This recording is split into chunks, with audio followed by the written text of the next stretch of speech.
Last செஷன்ல பார்த்தத கொஞ்சம் recap பண்ணிக்கலாம். ஓகேங்களா?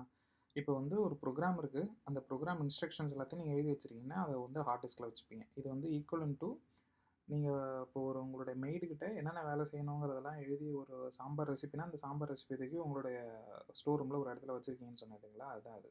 அது சும்மா ஒரு எழுதி வச்சிருக்கீங்க. அது இன்னும் still not it executable. You just have return it and then you are keeping it in somewhere. ஓகேங்களா? ஸோ அதுக்கப்புறம் எப்போ வந்து மெய்டு வந்து கிச்சனுக்கு உள்ளே வந்து சமைக்க ஆரம்பிக்கிறாங்களோ அவங்க என்ன பண்ணுவாங்கன்னா அந்த எழுதி வச்சிருக்கிற அந்த பேப்பர் அந்த இன்ஸ்ட்ரக்ஷன் செட்டை எடுத்துகிட்டு வந்து அவங்களுடைய லோக்கல் டேபிளில் வச்சுப்பாங்க. கிச்சனுக்குள்ளே இருக்கிற ஒரு டேபிளில் வச்சுப்பாங்க. அதுதான் அந்த ரேம். அதுக்கப்புறம் அதில் இருக்கிற இன்ஸ்ட்ரக்ஷனை ஒன் பை ஒன்னாக படித்து அதை செய்ய ஆரம்பிப்பாங்க. அந்த செய்யறதுக்கு பேர் தான் வந்து சிபி. அந்த ப்ராசஸிங் வந்து நடக்கிறது. அது என்ன ப்ராசஸ் நடக்கும்னா ஃபெச் பண்ணும். ஃபர்ஸ்ட் இன்ஸ்ட்ரக்ஷனை ஃபெச் பண்ணும். அதுக்கப்புறம் அது என்ன இன்ஸ்ட்ரக்ஷனுங்கிறத படித்து பார்க்கும். அதுக்கப்புறம் அதை வந்து அதில் என்ன ஆப்ரேஷன் இருக்கோ அதை எக்ஸிக்யூட் பண்ணும். உதாரணத்துக்கு தாலை ரெடி பண்ணுறது தான் ஆப்ரேஷன்னா அதை எக்ஸிக்யூட் பண்ண ஆரம்பிக்கும்.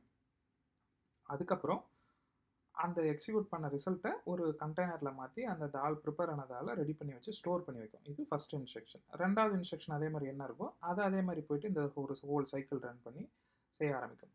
ஸோ ஒரு சிபியூட ஸ்பீடுங்கிறது இந்த சைக்கிள் எத்தனை சைக்கிளை வந்து பர் செகண்டுக்கு அது செய்ய முடியும் அப்படிங்கிறத பொறுத்து தான். இப்போ 3.4 ஜிஹெர்ட்ஸ்னா அதனால் வந்து 3 மில்லியன்ஸ்க்கு மேலே இருக்கிற சைக்கிள்ஸில் இருக்கிற இந்த மாதிரியான ஆப்ரேஷன்ஸை ஒரு செகண்டில் செய்ய முடியும் அப்படிங்கிறது தான் இதோட அர்த்தம். ஸோ அப்போது ஒரு வேலை வேகமாக நடக்கணும் அப்படின்னா ரேம் வந்து நிறையா இருந்தால் வேகமாக நடக்குமா, ஹார்ட் டிஸ்க் பெரிய சைஸில் இருந்தால் வேகமாக நடக்குமா, இல்லை ப்ராசஸர் கரெக்டாக நல்ல ஸ்பீடானதாக இருந்தால் வேகமாக நடக்குமா அப்படிங்கிற கேள்விக்கான பதில் நீங்கள் தேடுறீங்க அப்படின்னா ஒரு வேலைக்காரங்க அவங்க வேலை வேகமாக செய்கிறதுனால வேலை சீக்கிரமாக முடியுமா, இல்லை வந்து அவங்க நம்ம ஒரு ஸ்டோர் ரூமை பெருசாக வச்சுருக்கனால வேலை சீக்கிரமாக முடியுமா, இல்லை வந்து கிச்சன் டேபிளை பெருசாக வச்சுருக்கிறதுனால வேலை முடியுமா அப்படின்னு கேட்டிங்கன்னா கிச்சன் டேபிள் பெருசாக இருந்தாலும் ஸ்டோர் ரூம் பெருசாக இருந்தாலும் அன்லஸ் அந்த வேலைக்காரங்க அந்த வேலையை வேகமாக செய்யலை அப்படிங்கிற பட்சத்தில் வேலை வேகமாக முடியாது. ஓகேங்களா? இப்போ அந்த நடுவில் இருக்கிற டேபிள் வந்து கிச்சன் டேபிள் வந்து பெருசாக இருக்கிறதுனால என்ன அட்வான்டேஜ்னா இப்போ நீங்கள் 2-3 விதமான விஷயங்களை ஒரே நேரத்தில் செய்ய போகிறீங்க.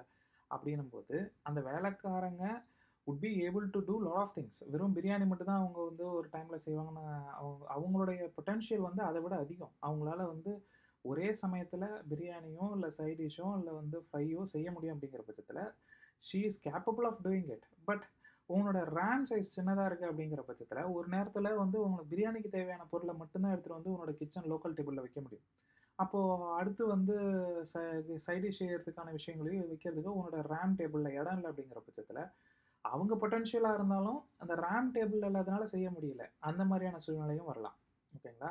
பட் ஆனால் ஒரு விஷயம் ரேம் டேபிள் பெருசாக இருக்குது, இப்போ வந்து உங்களுடைய ஸ்டோரேஜ் ரூம் பெருசாக இருக்குது, ஹார்ட் டிஸ்க் பெருசாக இருக்குன்னா கூட அவங்களோட வேலைக்காரங்களுக்கு அந்த பொட்டென்ஷியல் இல்லைன்னா அந்த வேலையை செய்ய முடியாது.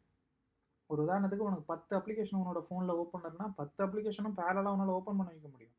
ஒரு கேம் வந்து நல்லா ப்ராசஸிங் ஹை கேமும் இருக்கும்போது அந்த ப்ராசஸர் பவர் நல்லா இருந்தால் தான் அந்த கேம் வந்து ஒரு ஸ்டக் இல்லாமல் கரெக்டான ஒரு விதத்தில் விளையாட முடியும். It doesn't mean that RAM பெருசாக இருந்தால் வந்து ஒரு பர்ஃபார்மன்ஸ் நல்லாயிருக்கும் அப்படிங்கிற மாதிரி சொல்லிட முடியாது. I hope this clarifies that what is RAM and then hard disk and then processor அப்படிங்கிறது. ஓகேங்களா? இந்த டயக்ராமை பார்த்து வச்சுக்கங்க. இப்போ நெக்ஸ்ட்டு வந்து நம்ம என்ன பண்ணலான்னா இந்த ஃபெச் சைக்கிள் புரிஞ்சது இல்லைங்களா? இது எப்படி ஃபெச் பண்ணும், டீகேட் பண்ணும், எக்ஸிக்யூட் பண்ணும், அதுக்கப்புறம் ரிசல்ட்டை திருப்பி ரீஸ்டோர் பண்ணும். இதான் அந்த சைக்கிள் நடக்கிறது. நெக்ஸ்ட்டு நம்ம வந்து வேரியபிள்ஸ்லாம் பற்றி லாஸ்ட் டைம் பார்த்தோம்னா அதை ஒரு சின்னதாக ஒரு ரீகேப் பண்ணிடலாம். நீங்கள் ஒரு பொருளை ஒரு வேல்யூ ஸ்டோர் பண்ணணும் அப்படின்னா அந்த வேல்யூ வந்து நீங்கள் ஒரு கண்டெய்னரில் ஸ்டோர் பண்ணணும். இப்போ மிளகாத்தூள்னு இருக்குன்னா மிளகாத்தூளுக்கான கண்டெய்னர் கரெக்டாக போடணும். அந்த கண்டெய்னர் பேர் தான் வந்து வேரியபிள். இது அந்த ரெஃபரன்ஸ் இது ஒரு மிளகாத்தூள்னு இதுக்கு நீங்கள் ஒரு பேர் வச்சுருக்கீங்க பாருங்கள், அந்த பொருளுக்கு ஒரு பேர் வச்சுருக்கீங்க பாருங்கள், அதுதான் அந்த ரெஃபரன்ஸ். இந்த பொருள் வந்து இப்போ எங்கே இருக்கும் அப்படின்னா இந்த அட்ரஸில் இருக்கும். இது 103ங்கிற அட்ரஸில் இருக்கும். இப்போ அந்த ரெஃபரன்ஸ் நீங்கள் என்ன வச்சுருக்கீங்கன்னா இந்த 103ல் இருக்கிறதுக்கான பேர் ரெஃபரன்ஸ்லேருந்து நீங்கள் வச்சுருக்கீங்க. 103ல் என்ன இருக்கோ அதுக்கான ரெஃபரன்ஸ் ஒன்று வச்சுருக்கீங்க. அந்த கண்டெய்னர் உள்ளார மிளகாத்தூள் இருக்குது அப்படிங்கிறத நீங்கள் அந்த ரெஃபரன்ஸாக புரிஞ்சுக்கணும். அதுதான் ஏங்கிறது ரெஃபரன்ஸு, 5ங்கிறது அதில் இருக்கிற வேல்யூ. அந்த ஏங்கிற ரெஃபரன்ஸ் எதை குறிக்குது? 103ங்கிற அந்த அட்ரஸில் என்ன வேல்யூ இருக்கோ அதை குறிக்குது.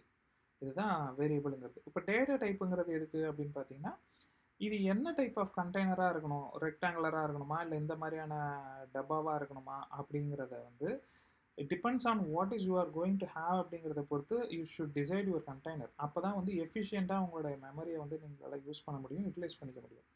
ஆனா 2 ஜிபி ரேம் தான் இருக்கு. 2 ஜிபி ரேம் உள்ளார அப்ப வைக்கணும் அப்படின்னா, அப்ப இந்த இடம்லாம் இவ்வளோ வேஸ்ட் ஆகுது இல்லையா? இதெல்லாம் வேஸ்ட் ஆகக்கூடாதுன்னா, அதுக்கு தகுந்த மாரியான சைஸ்ல, அதுக்கு தகுந்த மாரியான விஷயங்கள வைக்கணும். ஸோ ஒரு இன்டிஜர்னா ஒரு 2 பைட்ஸ் ஆக்குபை பண்ணணும். ஒரு பூலியன்னா வந்து 1 பைட் தான் ஆக்குபை பண்ணும். அந்த மாரி வந்து ஒவ்வொன்னுத்துக்கும் ஒரு பைட்ஸ் கணக்கு இருக்கு. ஸோ நீங்க ஒரு வேரியபிள ஸ்டோர் பண்றீங்க அப்படின்னா, அந்த மிளகாத்தூள போட போறீங்கன்னா, அதுக்கான கண்டெய்னர்ல இப்போ நீங்க கொஞ்சமா தான் மிளகாத்தூள் வச்சிருக்கீங்கன்னா, அது சின்ன கண்டெய்னர்ல போட்டா போதும்ல. பெரிய கண்டெய்னர் எடுத்துட்டு வந்து எல்லாத்தையும் ரேம்லாம் ஆக்குபை இப்போ அந்த மாரி ஒரு 4 பொருளுக்காக 4 பொருள் தான் உங்கள்ட்ட 10 பொருள் போடணும். 4 பொருளுக்காகவே நீங்க வந்து பெரிய பெரிய டப்பாவா எடுத்துட்டு வந்து உன்னோட ரேம ஃபில் பண்ணிட்டீங்கன்னா, அதாவது உன்னோட லோக்கல் டேபிள்ல 4 பெரிய டப்பா எடுத்துட்டு வந்து வச்சுட்டீங்க. அப்படின்னா, உங்களால ஆனா உங்களுக்கு பொருளே சின்னதா தான் இருக்கு. அப்போ மத்த பொருள் போடுற வைக்கிறதுக்குலாம் உங்களுக்கு ரேம்ல இடமே இல்லாம போயிடும் இல்லையா? ஸோ அதெல்லாம் அவாய்ட் பண்றதுக்காக தான், நீங்க ஒரு ஒரு கண்டெய்னர் சூஸ் பண்ண ஒரு கண்டெய்னர் உள்ளார போடணும் அப்படின்னும்போது, அது என்ன மாரியான கண்டெய்னர்ங்கிறத கரெக்ட்டா சூஸ் பண்ணணும். அதுதான் வந்து இப்போ ஏ அப்படின்னு வைக்கிறீங்கன்னா, ஏ ஈக்குவல் டூ 5ன்னு வைக்கிறீங்க அப்படின்னா, அந்த ஏவ வந்து இன்டிஜர் அப்படிங்கிற மாரி நீங்க ரெஃபரன்ஸ் பண்ணணும். இன்டிஜர் ஏ 5 அப்படிங்கிறத நீங்க ரெஃபர் பண்ணீங்கன்னா, இந்த இன்டிஜர்ங்கிறது கண்டெய்னர் டைப். என்ன மாரியான கண்டெய்னர்ல இந்த 5ங்கிற வேல்யூ தூக்கி போய் போட போறீங்க. அதுக்கான ரெஃபரன்ஸ் என்ன? ஏங்கிறது தான் அதுக்கான ரெஃபரன்ஸு. ஸோ எப்பலாம் உனக்கு இந்த 5ங்கிறத கால் பண்ணுமோ, இந்த 5ங்கிறது ஒரு 100ங்கிற ஒரு மெமரி அட்ரஸ்ல இருக்குன்னு வச்சுக்கயேன். 100ல இருக்கிற 5 எடுத்துட்டு வா அப்படின்றத சொல்ல மாட்டீங்க. ஏவ எடுத்துட்டு வா அப்படின்னு சொல்லுவீங்க. ஸோ ஏவ எடுத்துட்டு வான்னா என்ன அர்த்தம்னா, ஏ வந்து இன்டைரக்ட்டா இந்த 100 தான் ரெஃபர் பண்ணிட்டு இருக்கு. ஸோ இந்த 100த் லொகேஷன்ல என்ன இருக்கோ அதான் ரெஃபர் பண்ணிட்டு இருக்கு. ஸோ அந்த 100த் லொகேஷன்ல இருக்கிற வேல்யூ எடுத்துட்டு வந்து குடுத்துரும். அப்போ 5ன்னு ஒரு value மெமரியில போகப்போது.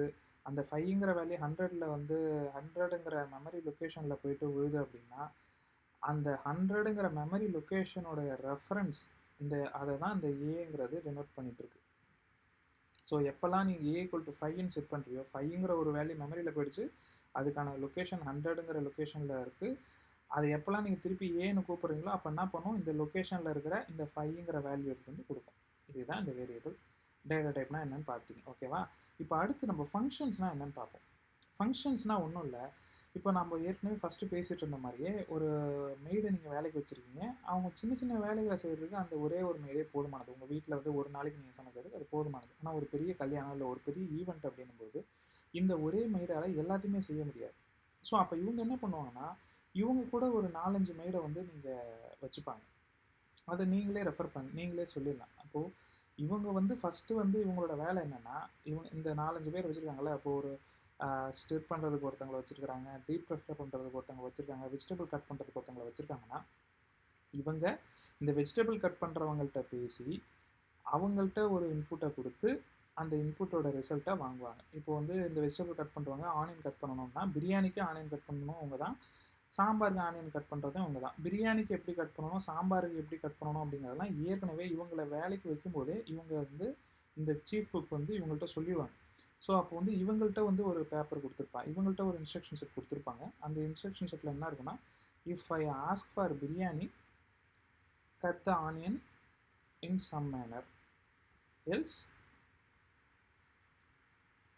Cut the onion in some other manner. இந்த மாரி ஒரு இத வந்து எழுதி இவங்கள்ட்ட குடுத்துருப்பாங்க. ஸோ, எப்போ வந்து இந்த சீஃப் குக் வந்து இவங்கள்ட்ட சொல்லி ஆனியன கட் பண்ணுன்னு சொல்றாங்களோ, அப்பதான் அவங்க ஒன் பை ஒன்னா இத படிச்சு பார்த்து, இதுல இருக்கிற ஆனியன இதுல இருக்கிற ப்ராசஸ் படி கட் பண்ணி, அதோட ரிசல்ட்ட அவுட்புட்டா திருப்பி இவங்கள்ட்ட குடுத்துருவாங்க. இவங்க அந்த ரிசல்ட்ட வாங்குனதுக்கப்புறம், அடுத்து மறுபடியும் வந்து இஞ்சி பூண்டு பேஸ்ட் அரைக்கிறதுக்கு இன்னொரு ஃபங்ஷன கால் பண்ணுவாங்க. அவங்கள்ட்ட இருந்து ரிசல்ட்ட வாங்கி இவங்க மறுபடியும் வச்சுப்பாங்க. அதுக்கு அடுத்து இன்னொரு ஃபங்ஷன கால் பண்ணுவாங்க. இன்னொரு வேலைக்காரங்கள காட்டணும். ஸோ ஃபங்ஷனுங்கிறது ஒரு வேலைக்காரங்க அப்படிங்கிறத நீங்க தெளிவா புரிஞ்சுக்கிட்டா போதும். ஒவ்வொரு தடவையும் உங்களுக்கு ஒரு வேலை நடக்கணும் அப்படின்னா, அதுக்கான இன்புட்ட இவங்க குடுக்கணும். அதுக்கான அவுட்புட்ட இவங்க வாங்கணும். ஸோ ரியல் டைம்லயும் ஃபங்ஷனுங்கிறது அப்படிதான் ஒர்க் ஆகும். ஓகேங்களா? இப்போ அப்போ கிளாஸ்னா என்ன அப்படின்னு கேட்டீங்கன்னா, இப்போ இந்த வெஜிடபிள் கட் பண்றதுலயே வந்து பார்த்தீங்கன்னா, அ இந்த இஞ்சி பூண்டு பேஸ்ட் அரைக்கிறது, வெங்காயம் கட் பண்றது, தக்காளி கட் பண்றது, பச்சை மிளகாய் கட் பண்றதுன்னு எல்லாமே தனித்தனியா ஒரு ஃபங்ஷன் ஒரு வேலையாள் வச்சிருக்காங்கன்னு வச்சுக்கயேன். இந்த மொத்த யூனிட்டையும் சேர்த்து, இந்த வெஜிடபிள் கட் பண்ற யூனிட் மொத்தத்தையும் சேர்த்து ஒரு கிளாஸா டிஃபைன் பண்ணலாம். ஸோ கிளாஸுங்கிறது ஒன்றும் இல்லை, இட்ஸ் ஜஸ்ட் ஒரு யூனிட், அவ்வளோதான். அந்த யூனிட்டில் வந்து என்ன இருக்குன்னா, ஒரு பர்டிகுலர் வேலை செய்கிறவங்க அவங்களுக்கு தேவையான பொருட்கள் அது எல்லாமே சேர்ந்து ஒரே இடத்துல இருந்ததுன்னா அது பேர் கிளாஸ்ன்னு நம்ம புரிஞ்சுக்கலாம். ஸோ ஒரு ஃபங்க்ஷன்னா அப்போ என்ன இருக்கணும், ஒரு ஃபங்க்ஷன் நேம் இருக்கணும், அதுக்கப்புறம் அதுக்கான ஆர்குமெண்ட் ஆர் பேராமீட்டர். ஃபஸ்ட்டு இந்த ஃபங்க்ஷனை நீங்கள் டிக்ளேர் பண்ணுறீங்க. இந்த டிக்ளேர் பண்ணுறதுனா என்னென்னா, நான் சொன்னேன் இல்லையா, இந்த வேலைக்காரங்க வரும்போதே அந்த வேலைக்காரங்க எப்படிலாம் பிஹேவ் பண்ணணும் அப்படின்னு சொல்லிட்டு ஒரு பேப்பரில் எழுதி கொடுத்துருவீங்க. அவங்க ஒன்றும் அதை எக்ஸிக்யூட் பண்ண ஆரம்பிக்கல, பட் அவங்க என்ன பண்ணணும், எது வந்தால் எப்படி பண்ணணும் அப்படிங்கிறதெல்லாம் முன்னாடியே நீங்கள் எழுதி கொடுத்துட்டீங்க. அதுதான் ஃபங்க்ஷன் டிக்ளரேஷன். ஸோ அந்த ஃபங்க்ஷன் டிக்ளரேஷனில் நீங்கள் அந்த வேலைக்காரங்கள்ட்ட என்ன சொல்லி கூப்பிட்டு வருவீங்கன்னா, நான் வந்து உனக்கு இந்த இன்புட்டை தருவேன், நீ வந்து அந்த இன்புட்டை ப்ராசஸ் பண்ணி எனக்கு வந்து ஒரு அவுட்புட்டை ரிட்டர்ன் பண்ணணும் அப்படின்னு சொல்லி கூட்டின்னு வருவீங்க. அந்த அவுட்புட் டைப்லாம் என்னன்னு அது சொல்லிடும். இப்போ வந்து நான் உனக்கு வெங்காயத்தில் வந்து 2 கிலோகிராம் வெங்காயம் 1 கிலோகிராம் வெங்காயம் வெட்டித்தா அப்படிங்கிறத இன்புட்டாக கொடுத்தேன்னா, நீ எனக்கு என்ன அவுட்புட் பண்ணணும், அது பிரியாணிக்காக இருந்தால் ஒரு மாதிரியாக அந்த வெங்காயத்தை வெட்டி எனக்கு வந்து அதுக்கு தகுந்த ஒரு கண்டெய்னரில் போட்டு சாப்டு ஆனியனை வந்து எனக்கு ரிசல்ட்டாக வந்து ரிட்டர்ன் பண்ணணும் அப்படிங்கிறத நீங்கள் வந்து ஏற்கனவே அவங்கள்ட்ட சொல்லிட்டீங்க, எழுதி இந்த வேலைக்காரங்கள்ட்ட கொடுத்துட்டீங்க. ஓகேவா? ஸோ எப்போ வந்து இவங்க இதை கால் பண்ணுறாங்களோ, இந்த ஃபங்க்ஷனை கால் பண்ணி இந்தாப்பா 1 கிலோ வெங்காயம் இதை செஞ்சு கொடுப்பா அப்படின்னு சொல்லும்போது, இந்த வேலைக்காரங்க இதில் இருக்கிறபடி இந்த வேலையை செஞ்சு இதில் இருக்கிறபடி இந்த சாப்டு ஆனியனை அவுட்புட்டாக கொடுத்துருவாங்க. ஸோ இந்த அவுட்புட்டை வந்து அப்போது இவங்களுடைய இது என்ன அப்படின்னு பார்த்தீங்கன்னா, இந்த வேலைக்காரங்களுக்கு பேர் வந்து இப்போ உதாரணத்துக்கு வெஜிடபிள் கட்டர்னு வச்சுங்களேன். வெஜிடபிள் கட்டர் அல்ல ஆனியன் கட்டருங்கிறதுக்கு ஆனியன் தான் இன்புட்டு. அதோட அவுட்புட் என்ன, அதோட அவுட்புட்டு சாப்டு ஆனியன். இப்போ நம்ம வீட்லேயே ஆனியன் கட்டர்லாம் இருக்குது இல்லைங்களா, அது கிட்டத்தட்ட இதே தானே பண்ணுது. அதுக்கு ஒரு பேர் இருக்கணும், அதுக்கு நீங்கள் இன்புட் கொடுக்க போகிறீங்க, அது ஒரு அவுட்புட் கொடுக்க போகுது. அது உங்களுக்கான ஒரு ஃபங்க்ஷனை செய்யுது, அவ்வளோதான். நீங்கள் சமைக்கும் போது அதுக்குன்னு தனியாக ஒரு வேலையை கொடுத்துருக்கீங்க, அது அந்த வேலையை செஞ்சு கொடுக்க போகுது. இதுதான் இந்த ஃபங்க்ஷன். ஸோ ஒரு ஃபங்க்ஷனுடைய இன்புட்டு இன்புட் என்னவாக இருக்குமோ அவுட்புட் என்னவாக இருக்குமோ அது எப்படி வேலை செய்யும் அப்படிங்கிறதெல்லாம் டிஃபைன் பண்ணி கொடுத்துட்டிங்கன்னா it will all start working. இவ்வளோதான் ஃபங்க்ஷன். ஐ திங்க் அவ்வளோதான். இதை நம்ம ஓரளவுக்கு எல்லாத்தையும் கவர் பண்ணியாச்சு. இன்னும் மற்ற விஷயங்களை வந்து நெக்ஸ்ட்டு போகிற இதில் நம்ம கிளாஸஸ்ஸு அப்புறம் வந்து ஃபர்தராக இதை எப்படி மூவ் பண்ணுறதுங்கிறத கவர் பண்ணுவோம். ஓகேங்களா?